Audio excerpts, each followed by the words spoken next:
আজ আমি মুরগির মাংসটা খুব সহজভাবে রান্না করে দেখাবো। যারা একদমই রান্নাবান্না করতে পারো না, প্রথম রান্না করার কথা ভাবছো মুরগির মাংস, তাদের জন্য এই রেসিপিটা।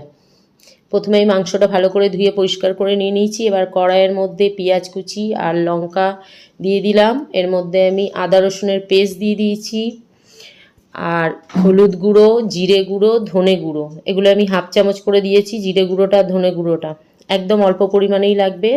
তারপরে স্বাদ মতো লঙ্কার গুঁড়ো, স্বাদ মতো লবণ আর সাদা তেল দিয়ে দেবো।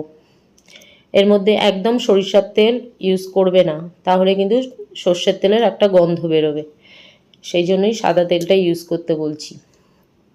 আর কেউ চাইলে আলু দিতেও পারো, আর কেউ যদি না চাও তাহলে দেবে না আলু। তারপরে মাংসটা ভালো করে মশলার সাথে মাখিয়ে নিতে হবে। এখনও কিন্তু আমি এটা গ্যাসের মধ্যে বসাইনি। এবার 1 ঘন্টা এটা এইভাবে মাখিয়ে রেখে দেবো আমি। এখন 1 ঘন্টা পরে আমি গ্যাসটা অন করেছি। এইবারে আমি দেখো বসিয়ে দিয়েছি। ঢাকা চাপা দিয়ে রান্না করতে হবে। ঢাকা দিয়ে গ্যাসের ফ্লেমটা হাই থাকবে।